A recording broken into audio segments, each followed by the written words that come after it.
नमस्कार विद्यार्थी मित्रांनो, ज्ञानप्रभा या आपल्या एज्युकेशनल प्लॅटफॉर्मवर तुमच्या सर्वांचे पुन्हा एकदा स्वागत. आपण पाहत होतो PYQ अनालिसिस. तर या सिरीज मध्ये आपण आज 2021 संयुक्त पूर्व परीक्षा ही प्रश्नपत्रिका पाहणार आहोत. बघा, ही परीक्षा झाली होती 26 फेब्रुवारी 2022 ला. तर या प्रश्नपत्रिकेमध्ये जे काही विज्ञान या विषयावर प्रश्न आले होते त्याचं या ठिकाणी आपण अनालिसिस पाहणार आहोत. चला तर मग सुरू करूया आजचं सेशन. संयुक्त पूर्व परीक्षा 2021 विज्ञान प्रश्नांचे विश्लेषण. आपल्याकडे जो संच आहे त्याचा क्रमांक आहे A बघा, आणि त्यामधील विज्ञान प्रश्नांची जी सुरुवात होती ती प्रश्न क्रमांक 56 पासून होती. तर 56 क्रमांकाचा प्रश्न काय म्हणतोय आपण बघूया. बघा,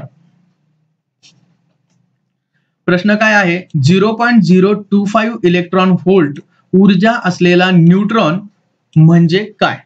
तर या ठिकाणी ऑप्शन बघा, थर्मल न्यूट्रॉन किंवा इपिथर्मल न्यूट्रॉन, फास्ट न्यूट्रॉन आणि स्लो न्यूट्रॉन असे काही न्यूट्रॉनची नावं दिलीत.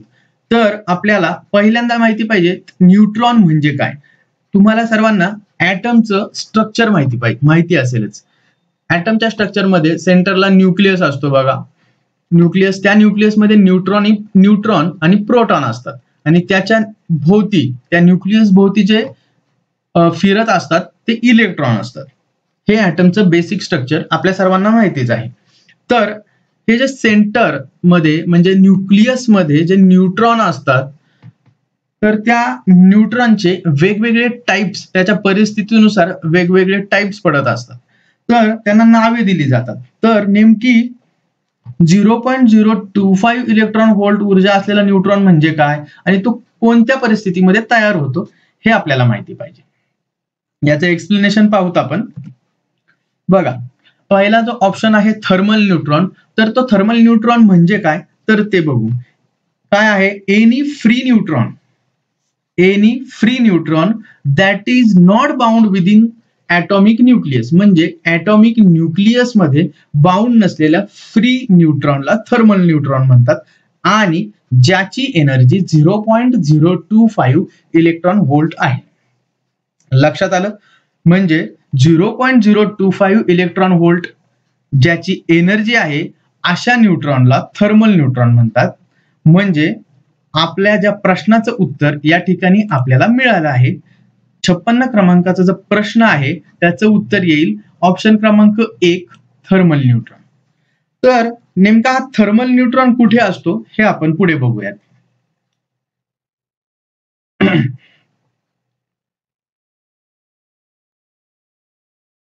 थर्मल न्यूट्रॉन काय करतं की ते चेन रिएक्शन मध्ये इन्व्हॉल्व असतं.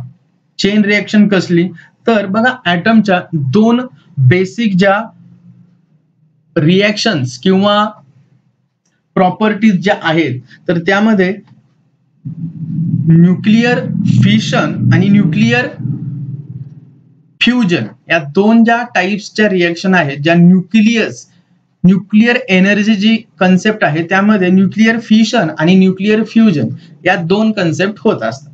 त्यामधील न्यूक्लिअर फिशन यामधील चेन रिएक्शन मध्ये हे थर्मल न्यूट्रॉन तयार होतात बरं का.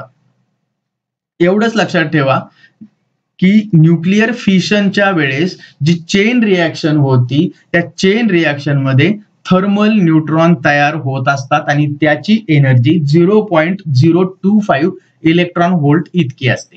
ठीक आहे. आणि त्या थर्मल न्यूट्रॉनना फ्री न्यूट्रॉन पण म्हणतात बरं का. तर आपल्या ऑप्शन मध्ये बघा, फ्री न्यूट्रॉन ही पण कन्सेप्ट दिलेली आहे, पण मोस्ट प्रोबॅबल आन्सर त्याचं थर्मल न्यूट्रॉन हे येऊ शकतं. पुढे जो आपला ऑप्शन आहे तर त्यामध्ये काय दिलंय बघा, ॲन इपिथर्मल न्यूट्रॉन. तर इपिथर्मल न्यूट्रॉन म्हणजे काय, असा न्यूट्रॉन की ज्याची एनर्जी 0.025 इलेक्ट्रॉन व्होल्ट म्हणजे जो थर्मल न्यूट्रॉनची एनर्जी आहे त्यापेक्षा जास्त एनर्जी असलेला न्यूट्रॉन म्हणजे इपिथर्मल न्यूट्रॉन. आणि त्याहूनही जास्त एनर्जी असणारा न्यूट्रॉन, ज्याला फास्ट न्यूट्रॉन असं म्हणतात, त्याची एनर्जी बघा किती असते, 1 मेगा इलेक्ट्रॉन व्होल्ट. इथे थोडस युनिट आपण समजावून घेऊयात की काय युनिट कन्सेप्ट आहे. 1 मेगा इलेक्ट्रॉन व्होल्ट म्हणजे 1.6 इंटू 10⁻13 जूल्स. युनिट विचारू शकतात कधीही, तर हे युनिट सुद्धा लक्षात ठेवा. 1 mega electron is equal to 1.6 into 10⁻13 joules. आणि 1 मेगा इलेक्ट्रॉन व्होल्ट म्हणजे किती इलेक्ट्रॉन व्होल्ट, तर बघा या ठिकाणी 10 वरती 5 शून्य आहेत, म्हणजे 10 लाख इलेक्ट्रॉन व्होल्ट म्हणजे 1 मेगा इलेक्ट्रॉन व्होल्ट. म्हणजे जो फास्ट न्यूट्रॉन आहे त्याची एनर्जी बघा किती आहे, 1 मेगा इलेक्ट्रॉन व्होल्ट. आणि जो स्लो न्यूट्रॉन किंवा थर्मल न्यूट्रॉन आहे त्याची एनर्जी आहे 0.025 इलेक्ट्रॉन व्होल्ट. म्हणजे किती तफावत आहे एनर्जी मध्ये, आणि त्या तफावतीमुळे तो जो न्यूट्रॉन आहे थर्मल न्यूट्रॉन तो चेन रिएक्शन मध्ये इन्व्हॉल्व असतो. हा मुद्दा लक्षात ठेवा. नेक्स्ट प्रश्न बघूयात आपण. प्रश्न क्रमांक 57 आहे. कमी तापमानाच्या वस्तूतून उच्च तापमानावरील वस्तूत उष्णता स्थानांतरण. ऑप्शन आहेत अशक्य आहे, दोन्ही वस्तू संपर्कात ठेवून शक्य आहे, काही बाह्य कार्य करून ते शक्य आहे, किंवा यापैकी नाही. बघा जनरली हीट ट्रान्सफर जी होत असते, उष्णता ट्रान्सफर जी होत असते, हॉटर जो एंड असेल तिथून ते कूलर एंड असतो एखाद्या वस्तूचा, त्याकडे हीट ट्रान्सफर होत असते. इथं काय प्रश्न आहे, कमी तापमानाच्या वस्तूतून उच्च तापमानावरील वस्तूत उष्णता स्थानांतर होते का, किंवा कशा प्रकारे होते.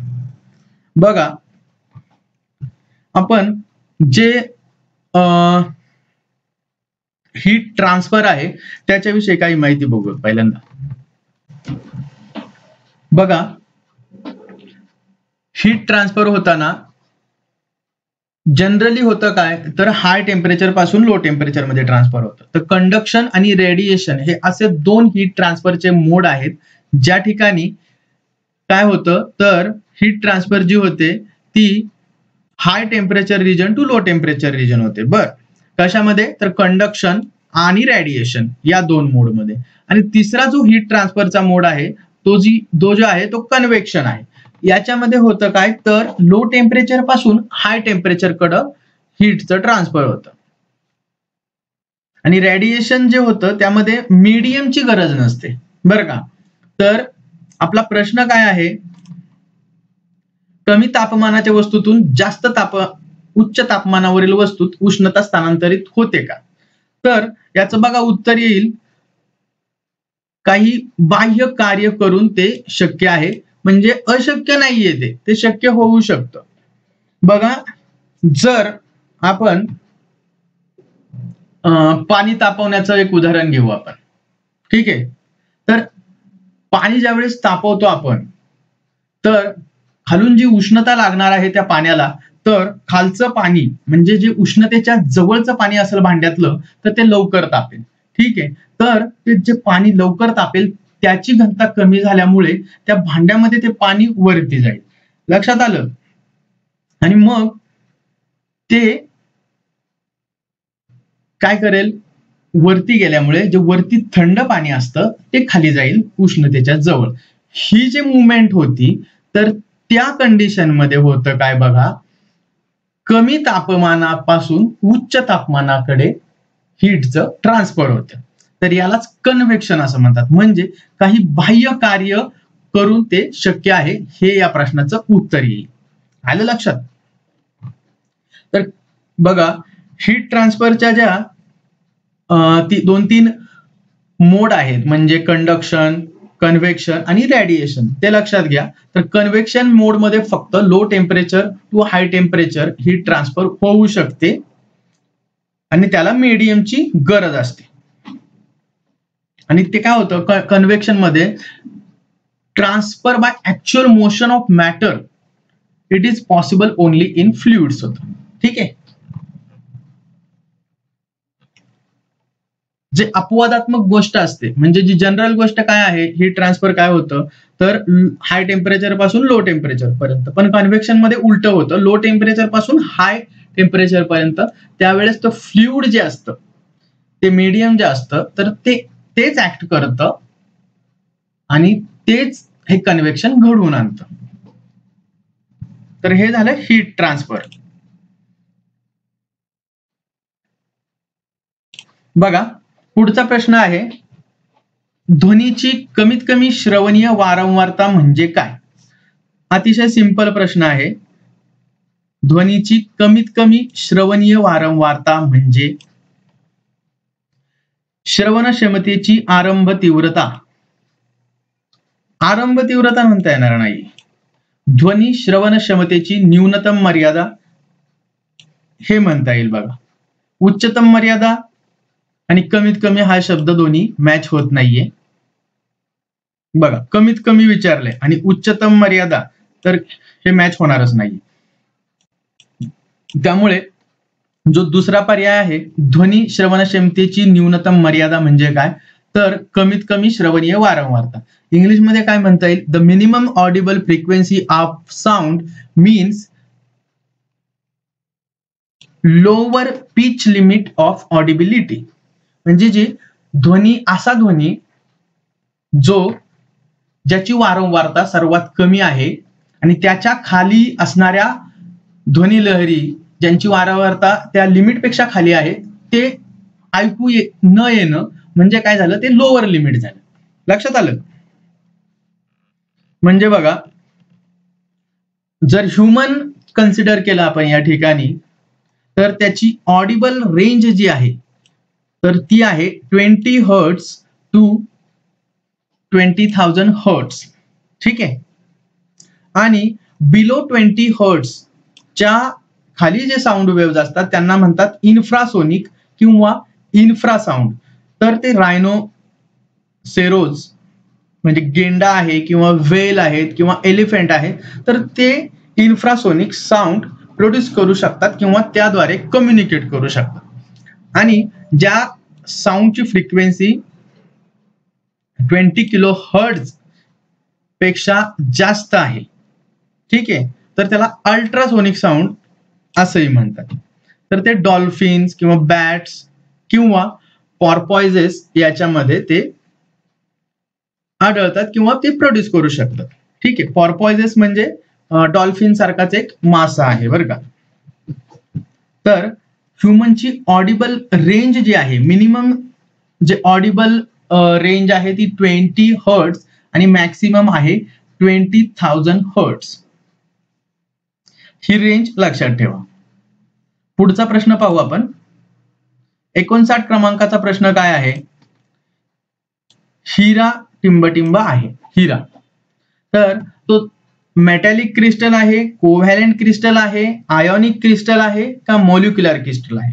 तर क्रिस्टलचे जे हे प्रकार आहे तर ते त्या क्रिस्टल मधील जे ऍटम आहेत त्यामध्ये जे बॉन्डिंग झालेलं आहे त्या बॉन्डिंगच्या प्रकारावर डिपेंड असणारे प्रकार आहे ते. म्हणजे ते बॉन्डिंग दोन ऍटम मधलं बॉन्डिंग कोणत्या प्रकारचं आहे, बॉन्डिंग आयनिक प्रकारचा आहे, कोव्हॅलेंट प्रकारचा बॉन्ड आहे, त्यावर त्या क्रिस्टलचा प्रकार इथं सांगितलेला आहे. तर हिऱ्यामध्ये बघा जे कार्बन ऍटम्स आहेत त्यामध्ये ऑब्विसली कोव्हॅलेंट बॉन्ड आहे.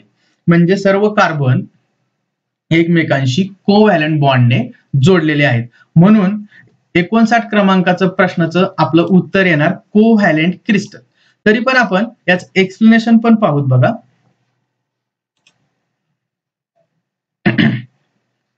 ठीक आहे. क्रिस्टलाइन सॉलिड्स जे आहेत तर त्याचे 4 टाईप आहेत. बघा कोणकोणते, आयोनिक आहे, मेटॅलिक आहे, कोव्हॅलेंट आहे आणि मॉलिक्युलर आहे. आयोनिक बॉन्ड ज्या क्रिस्टलमध्ये आहे असं उदाहरण आहे NaCl ज्यामध्ये आयोनिक बॉन्ड आहे आणि त्याला आयोनिक क्रिस्टल असं म्हणतात. ठीक आहे. NaCl हे किंवा मीठ हे त्याचं उदाहरण आहे. मेटॅलिक क्रिस्टल मध्ये येतं सोडियम किंवा सोनं येतं, ते आहे मेटॅलिक क्रिस्टल. कोव्हॅलेंट मध्ये येतं डायमंड आणि सिलिकॉन ऑक्साईड येईल बरं का. दुसरं उदाहरण डायमंड व्यतिरिक्त दुसरा उदाहरण कोव्हॅलेंट क्रिस्टलचं सिलिकॉन ऑक्साईड येईल. आणि मॉलिक्युलर क्रिस्टलमध्ये पाणी म्हणजे पाण्याचा जो बर्फ होतो तर ते मॉलिक्युलर क्रिस्टल मध्ये येईल. आणि आयोडीनचे क्रिस्टल सुद्धा मॉलिक्युलर क्रिस्टलाइन सॉलिड म्हणून ओळखले जातात. लक्षात आलं. क्रिस्टलाइन सॉलिडचे 4 type ionic, metallic, covalent, molecular.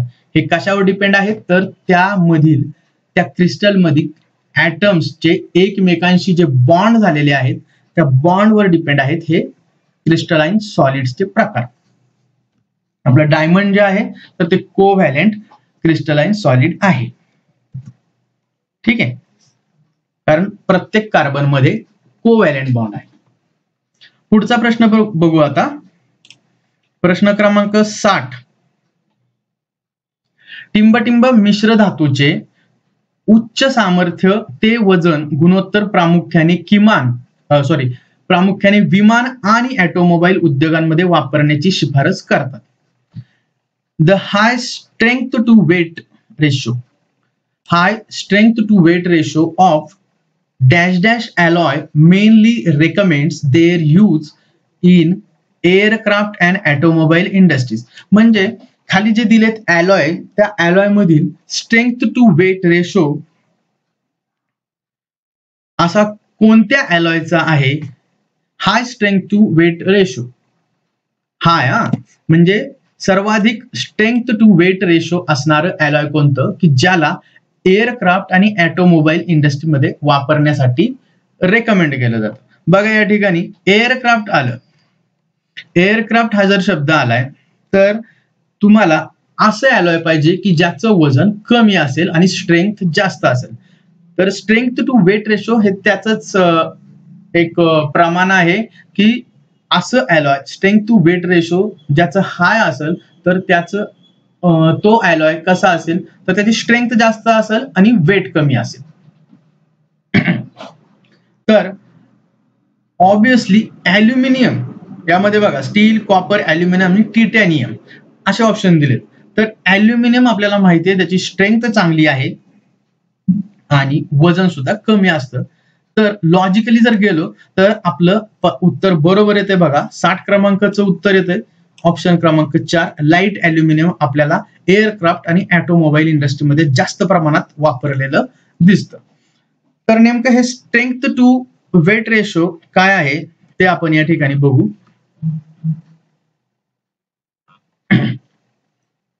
इथे बघा स्ट्रेंथ टू वेट रेशो जर ज्याचा हाय असेल ना तर तसेच एलिमेंट तसेच अलॉय ऑटोमोटिव्ह किंवा एरोस्पेस इंडस्ट्रीमध्ये वापरले जातात. ठीक आहे. ठीक आहे, म्हणजे इथं फक्त लक्षात घ्या स्ट्रेंथ टू वेट रेशो हा ऍल्युमिनियम अलॉयचा चांगला आहे. जर या ठिकाणी वेट हा मुद्दा नसेल तर स्टील हे सुद्धा अलॉय चांगला आहे. पण एअरक्राफ्ट जर आलं या ठिकाणी एअरक्राफ्ट हा शब्द आला तिथे वेट हा मुद्दा आहे. कारण हवेत उडणारे एअरक्राफ्ट आहे त्याचं ऑब्व्हियसली वजन कमी असणं जेवढं कमी असेल तेवढं चांगलं म्हणून ऍल्युमिनियम लाईट ऍल्युमिनियम तिथं रेकमेंड केलं जातं. पुढचा प्रश्न बघूयात आपण. 61 क्रमांकाचा प्रश्न काय आहे. खालच्या वातावरणात हायड्रोकार्बन आणि नायट्रोजन ऑक्साईड यामध्ये अभिक्रिया होऊन धुहार तयार होतो. याच अन्योन्य क्रियेत टिंबटिंब हे दुय्यम उत्पाद असतात. इन लोअर ऍटमॉस्फिअर स्मोग वर प्रश्न आहे. Smog is form by reaction between hydrocarbon and nitrogen oxide. कशामध्ये रिएक्शन होते हायड्रोकार्बन आणि नायट्रोजन ऑक्साईड मध्ये रिएक्शन होते आणि स्मोक फॉर्म होतं. This interaction produces dash dash as a secondary pollutant. तर स्मोक मध्ये असे कोणते सेकंडरी पोल्युटंट रिएक्शन मध्ये तयार होतात ज्या रिएक्शन मध्ये हायड्रोकार्बन आणि नायट्रोजन ऑक्साईड इन्व्हॉल्व असतात. तर आपण आता स्मोकची माहिती बघू. स्मोक म्हणजे काय. There are 2 types of smoke. एक रिड्युसिंग स्मोक असतो. कूल आणि ह्युमिड क्लायमेटमध्ये तयार होतो. ठीक आहे, त्याला reducing chemically it is reducing mixture. आणि ते मिक्सचर कशाचं असतं? स्मोक, फोग आणि सल्फर डायऑक्साईड. ठीक आहे. दुसरा जो स्मोकचा टाईप आहे तो फोटोकेमिकल स्मोक. बघा, रिड्युसिंग स्मोक जो आहे तो कूल आणि ह्युमिड क्लायमेटमध्ये होतो, तर फोटोकेमिकल स्मोक हा वार्म, ड्राय आणि सनी क्लायमेट सनलाइट इथं महत्वाचं कार्य करते. तर ऍक्शन ऑफ सनलाइटने काय होतं, तर हायड्रोकार्बन आणि nitrogen oxide produce by automobile and factories, तर यांचं काय होतं, हे आहेत ऑक्सिडायझिंग एजंट. ठीक आहे. Two of the pollutant that are emitted are hydrocarbon and nitric oxide. यांची चेन रिॲक्शन तयार होती सनलाइट मध्ये. तर पहिल्यांदा काय होतं, जे नायट्रिक ऑक्साईड आहे त्याच्यापासून फ्री ऑक्सिजन ऍटम तयार होतं. बघा, फ्री ऑक्सिजन ऍटम तयार होतं सनलाइट मध्ये. NO2 ब्रेक होतो, नायट्रिक ऑक्साईड NO2 म्हणजे नायट्रोजन ऑक्साईड आणि NO म्हणजे नायट्रिक ऑक्साईड. तर नायट्रोजन ऑक्साईड ब्रेक होतं सनलाइट मध्ये नायट्रिक ऑक्साईड मध्ये आणि फ्री ऑक्सिजन तयार होतं. मग ते फ्री ऑक्सिजन पण रिएक्टिव्ह असतं, व्हेरी रिएक्टिव्ह. त्यामुळे होतं काय, तर ते फ्री ऑक्सिजन ऑक्सिजनशी रिॲक्ट होऊन ओझोन तयार होतं, ओझोन गॅस तयार होतो. आणि हा ओझोन गॅस पुन्हा नायट्रिक ऑक्साईड बरोबर रिॲक्ट होऊन नायट्रोजन ऑक्साईड गॅस आणि ऑक्सिजन गॅस तयार होतो. ठीक आहे, अशी रिॲक्शन पुढे होत राहते. बघा, तर जे हवेतलं हायड्रोकार्बन असतं, बघा, ozone is toxic gas and both NO2 and O3 are strong oxidising agent. ठीक आहे, तर ते काय करतात, अनबर्न्ड हायड्रोकार्बन जे आहेत एअर मधले, जे के रिॲक्ट होतात आणि त्याच्यापासून फॉर्माल्डिहाइड, त्यानंतर पेरा ऑक्सी ऍसिटिल नायट्रेट आणि ऍक्रोलिन हे घटक तयार होतात. तर आपला प्रश्न काय आहे, स्मोग मध्ये कोणते कोणते सेकंडरी पोल्युटंट असतात? बघा, ओनली ओझोन अँड अल्डिहाइड, तर ओनली म्हणता येणार नाही, ओझोन तयार होतं, अल्डिहाइड तयार होतं. तर कीटोन आणि अल्डिहाइड हे पण नाही, त्यात ओझोन पण आहे. ओनली अल्डिहाइड, कीटोन, ह्याच्यात ओझोन नाही. बघा, तर ओझोन, अल्डिहाइड, कीटोन आणि पेरॉक्सी ऍसाइल नायट्रेट हे चारही घटक या स्मोकच्या रिॲक्शन मध्ये सेकंडरी पोल्युटंट म्हणून तयार होतात. म्हणून 61 क्रमांकाच्या प्रश्नाचं आपलं उत्तर येईल ऑप्शन क्रमांक 4, ओझोन, अल्डिहाइड, कीटोन आणि परॉक्सी ऍसाइल नायट्रेट. पुढचा प्रश्न बघू आपण. बघा, 62 क्रमांकाचा प्रश्न आहे, अमिबा हा प्रोटोझोआन प्राणी आहे, कारण का? एक पेशीय प्राणी आहे ज्यामध्ये ऊती आणि अवयव नाहीत. एक पेशीय प्राणी आहे का अमिबा? आहे, त्याच्यामध्ये ऊती आणि अवयव नाहीत, म्हणून अ पण बरोबर आहे. त्यानंतर ब विधान काय आहे, सर्व प्राण्यांमध्ये प्राचीन व सामान्य. बघा, सर्व प्राण्यांमध्ये प्राचीन आहे का अमिबा? आहे, आणि सामान्य पण आहे, म्हणजे ब विधान सुद्धा आपलं बरोबर येईल. प्राचीन म्हणजे असं म्हटलं जातं की एकपेशीय प्राणी पहिल्यांदा तयार झाला तो अमिबा हा झाला, तर तो सर्वात प्राचीन आणि सामान्य, त्याचं स्ट्रक्चर एकदम सामान्य आहे, म्हणून अमिबा हा प्रोटोझोआन. कारण प्रोटोझोआन ग्रुप मधले जे ऑर्गॅनिझम आहेत तर ते एकदम प्राचीन ऑर्गॅनिझम म्हणून मानले जातात. पुढे काय बघा, छद्मपादाचा वापर हालचालीसाठी करतो. बरोबर विधान आहे क सुद्धा. सुडोपोडिया म्हणजे छद्मपाद, याचा वापर लोकोमोशन म्हणजे हालचालीसाठी करतो अमिबा, हे विधान पण बरोबर आहे.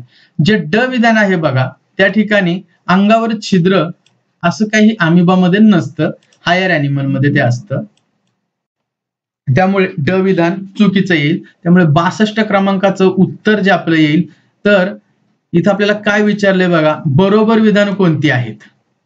ठीक आहे, तर आपलं बघा विधान अ, ब आणि क ही बरोबर आहेत, म्हणून उत्तर येईल ऑप्शन क्रमांक 3, फक्त अ, ब आणि क बरोबर आहे. ओके, नेक्स्ट बघूयात आपण. बघा नेक्स्ट प्रश्न काय आहे, खालीलपैकी कोणती जोडी वन्य प्राण्यांची नावे आणि वैज्ञानिक नावे संदर्भात बरोबर आहेत. कोणती जोडी बरोबर आहे ते सांगायचं. बघा, आशियाई सिंह पॅन्थरा लिओ पर्सिका बरोबर आहे. पट्टेरी वाघ पॅन्थेरा टायग्रिस हे पण बरोबर आहे. भारतीय गेंडा रायनोसिरस युनिकॉर्निस म्हणजे एक शिंगी गेंडा, युनिकॉर्निस.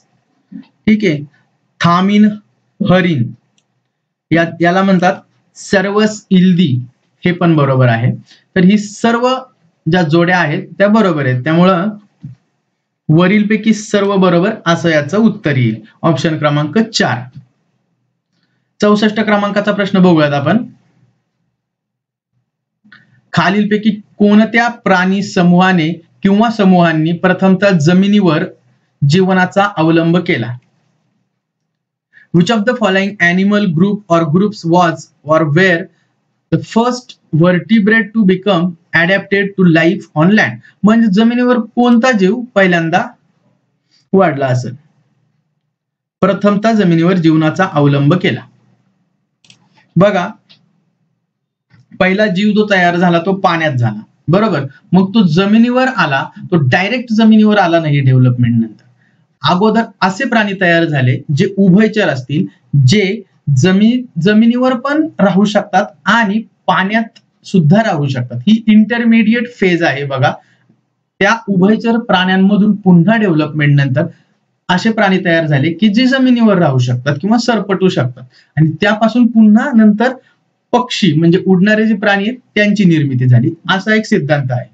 तर यामध्ये म्हणता येईल प्रथमतः जमिनीवर जीवनाचा अवलंब कोणी केला, तर उभयचर प्राणी, कारण ते पाण्यात आणि जमिनीवर दोन्हीकडे वाढू शकतात. सरपटणारे प्राणी त्यानंतर येतील, त्यानंतर पक्षी येतील, त्यानंतर सस्तन प्राणी येतील, जे सगळ्यात जास्त कॉम्प्लेक्स प्राणी आहेत, सस्तन प्राणी.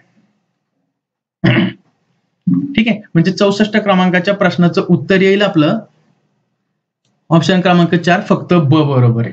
ठीक आहे, म्हणजे उभयचर प्राणी हे प्रथमतः जमिनीवर जीवनाचा अवलंब करणारे प्राणी म्हणता येतील. बघा, 65 क्रमांकाचा प्रश्न आहे, वनस्पतीची नैसर्गिक वर्गीकरण पद्धती कोणी शोधून काढली. कोणती पद्धती, नैसर्गिक वर्गीकरण पद्धती, वनस्पतीची नैसर्गिक वर्गीकरण पद्धती कोणी शोधून काढली. तर इथे थिओफ्रास्टस, बेंथम हुकर, कार्ल लिनियस आणि जीएम स्मिथ अशी 4 नावं दिली. तर प्रत्येक सायंटिस्टचं काय कॉन्ट्रीब्युशन आहे ते आपल्याला माहिती पाहिजे. बघा, थिओफ्रास्टस हे ग्रीक स्कॉलर होते आणि त्यांना फादर ऑफ बॉटनी म्हणतात. कोणाला, थिओफ्रास्टस, हे लक्षात घ्या, फादर ऑफ बॉटनी थिओफ्रास्टस. ठीक आहे, बघा क्लासिफिकेशनचे टाईप जे आहेत ना, तर त्यामध्ये आर्टिफिशियल क्लासिफिकेशन, नॅचरल क्लासिफिकेशन आणि फायलोजेनेटिक क्लासिफिकेशन असे 3 टाईप पडतात. इथं आपल्याला काय विचारलंय, नॅचरल क्लासिफिकेशन म्हणजे नैसर्गिक वर्गीकरण. ठीक आहे, बघा आर्टिफिशियल क्लासिफिकेशन मध्ये सुपरफिशियल मॉर्फॉलॉजिकल कॅरेक्टर कन्सिडर केले जातात आणि त्यानुसार प्राण्यांचं किंवा वनस्पतींचं वर्गीकरण केलं जातं. नॅचरल क्लासिफिकेशन मध्ये काय केलं जातं, तर not only external feature but also internal feature सुद्धा गृहीत धरले जातात, जसे की अल्ट्रास्ट्रक्चर, अॅनाटॉमी, एम्ब्रिओलॉजी आणि फायटोकेमिस्ट्री हे पण कन्सिडर केले जातात, ते येतात नॅचरल क्लासिफिकेशन. ही natural classification system George Bentham आणि जोसेफ डाल्टन हुकर यांनी पहिल्यांदा मांडली. आलं लक्षात? म्हणजे आपल्या प्रश्नाचं उत्तर जे आहे, नैसर्गिक वर्गीकरण पद्धती कोणी शोधून काढली, तर त्याचं उत्तर येईल बेंथम आणि हुकर, ऑप्शन क्रमांक 2. ठीक आहे. तर नेक्स्ट काय बघा, फायलोजेनेटिक क्लासिफिकेशन सिस्टम, त्यामध्ये जी आत्ता आपण वापरतो क्लासिफिकेशन सिस्टम, ती बेस आहे इव्होल्युशनरी रिलेशनशिपवर. ठीक आहे.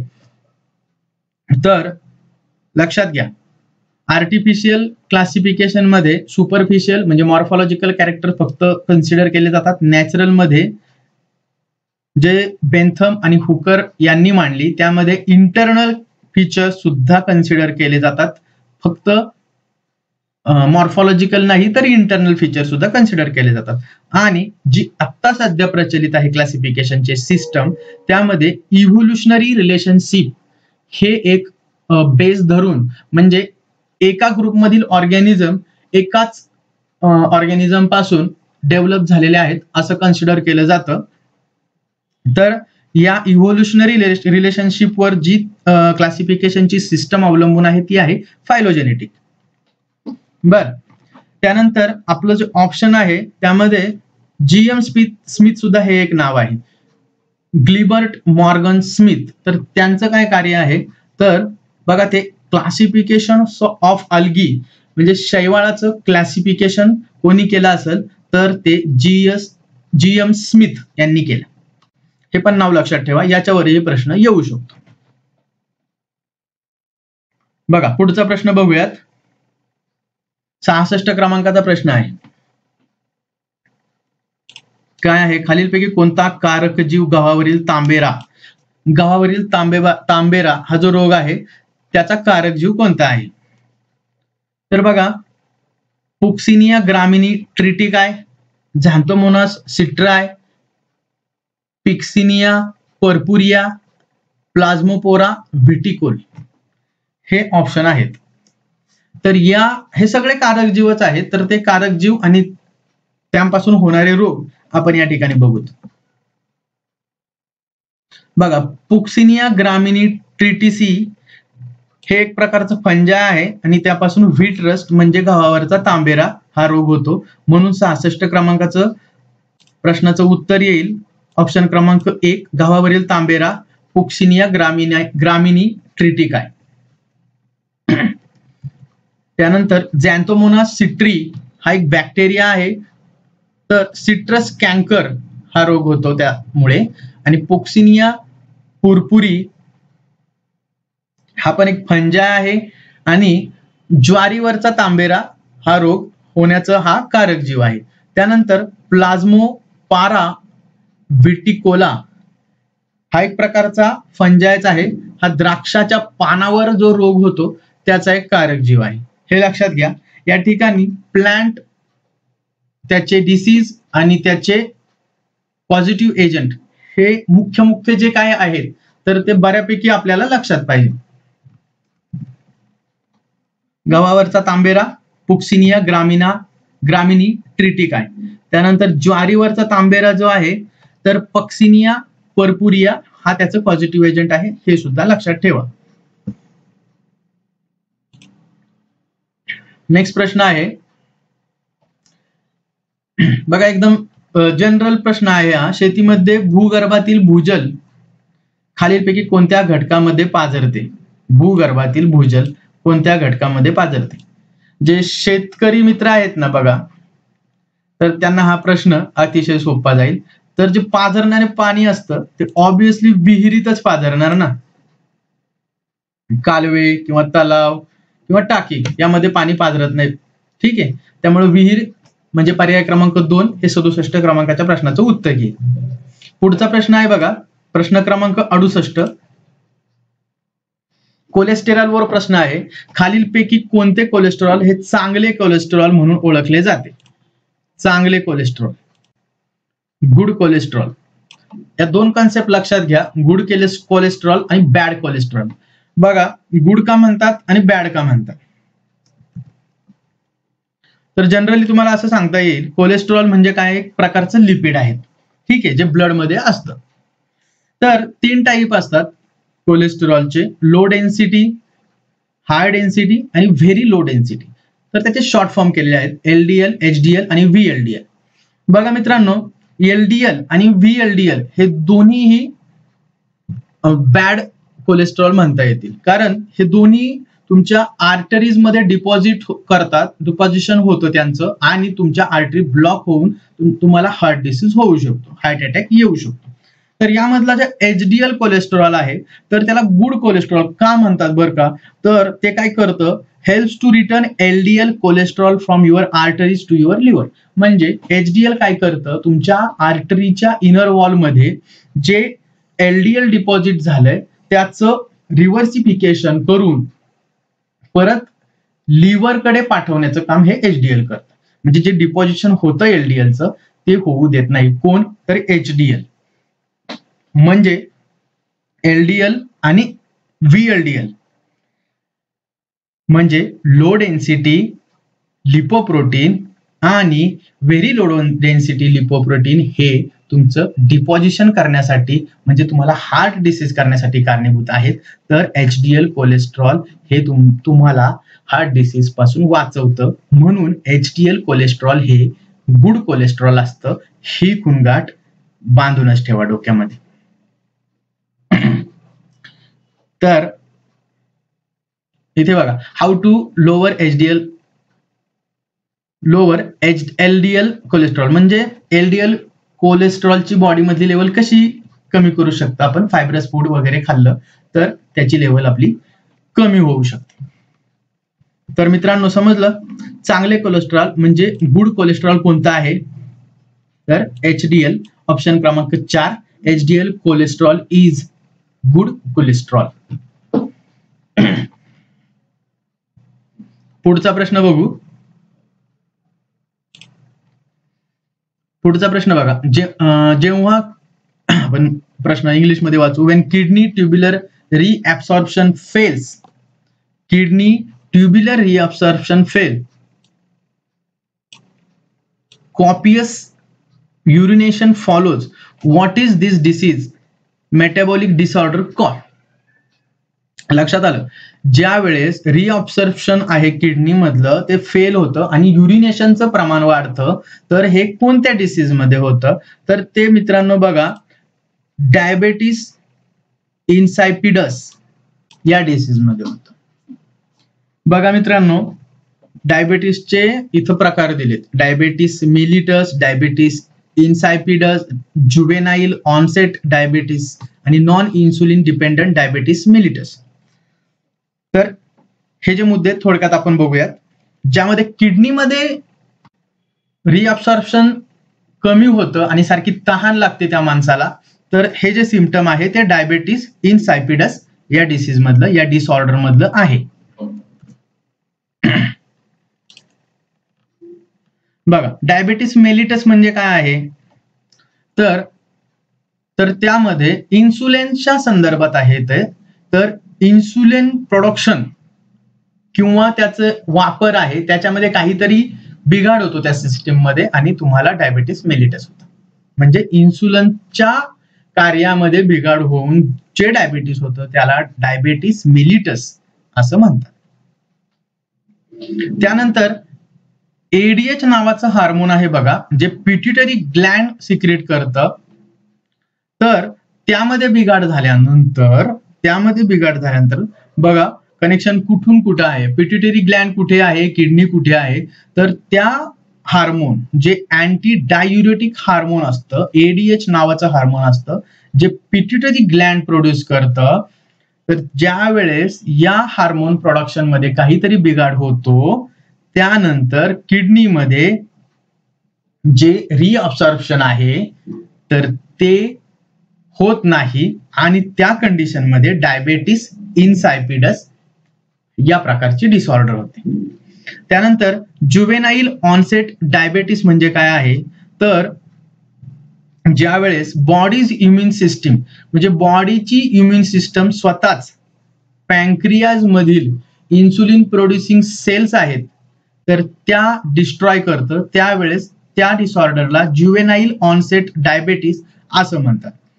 आणि जो दुसरा प्रकार आहे चौथा, त्यामध्ये होतं काय, non insulin dependent diabetes mellitus, तर याला टाईप 2 डायबेटीस असं सुद्धा म्हणतात. तर त्यामध्ये होतं काय, imbalance between insulin sensitivity and insulin secretion, म्हणजे इन्सुलिन प्रोड्यूस होतं तर बरं का, इन्सुलिन प्रोड्यूस होतं पण इन्सुलिन सेन्सिटिव्हिटी आणि इन्सुलिन सिक्रिशन हे जे कोऑर्डिनेशन आहे ना ते खराब होतं. त्यामुळे इन्सुलिन प्रोड्यूस होऊन सुद्धा इन्सुलिनची ऍक्शन जे असते, जे इन्सुलिनचं काम आहे ते प्रॉपर होत नाही, त्या कंडिशनला non insulin dependent diabetes mellitus असं म्हणतात. लक्षात आलं. आपला जो प्रश्न आहे किडनीच्या रिलेटेड आहे, तर किडनी ट्युब्युलर रिअब्सॉर्प्शन फेल होतं, त्यावेळेस ती डिसऑर्डर असते डायबेटीस इनसायपिडस. पुढचा प्रश्न बघा, 70 क्रमांकाचा म्हणजे शेवटचा प्रश्न आहे. खालीलपैकी कोणती लस तोंडावाटे दिली जाते? कोणती लस तोंडावाटे दिली जाते? बघा, खाली काही वॅक्सिनची नावं दिलीत आणि त्या वॅक्सिनचे ऍडमिनिस्ट्रेशन कशा प्रकारे केलं जातं हे या ठिकाणी विचारले. बघा, बॅसिलस कॅल्मेटिक-ग्युरिन म्हणजे बीसीजी वॅक्सिन आहे, ते ट्युबरक्युलोसिसचं वॅक्सिन आहे, टीबीचं वॅक्सिन आहे आणि ते दिलं जातं इंट्राडर्मली. ठीक आहे. सॅबिन नावाचं जे पोलिओचं वॅक्सिन आहे तर ते दिलं जातं ओरली. आणि साल्क दुसरं जे वॅक्सिन आहे साल्क, ते पण पोलिओचंच आहे पण ते दिलं जातं इंट्राडर्मली किंवा इंट्रामस्क्युलरली. आणि चौथा जो ऑप्शन आहे मम्स, मिझल्स आणि रुबेला या 3 रोगांवरचं जे वॅक्सिन आहे तर ते दिलं जातं इंट्रामस्क्युलरली. म्हणजे या ज्या 4 पर्यायामधील फक्त सॅबिन हे जे पोलिओचं वॅक्सिन आहे, पोलिओचे 2 वॅक्सिन आहेत, सॅबिन आणि साल्क, या 2 सायंटिस्ट आहेत. सॅबिन एक सायंटिस्ट आहे, साल्क एक सायंटिस्ट आहे. तर यांनी हे वॅक्सिन इन्व्हेंट केले. तर सॅबिन वॅक्सिन आहे पोलिओचं, ते ओरली दिलं जातं आणि साल्क जे वॅक्सिन आहे पोलिओचं ते इंट्राडर्मली किंवा इंट्रामस्क्युलरली इंजेक्शनने दिलं जातं. ह्या गोष्टी लक्षात ठेवा.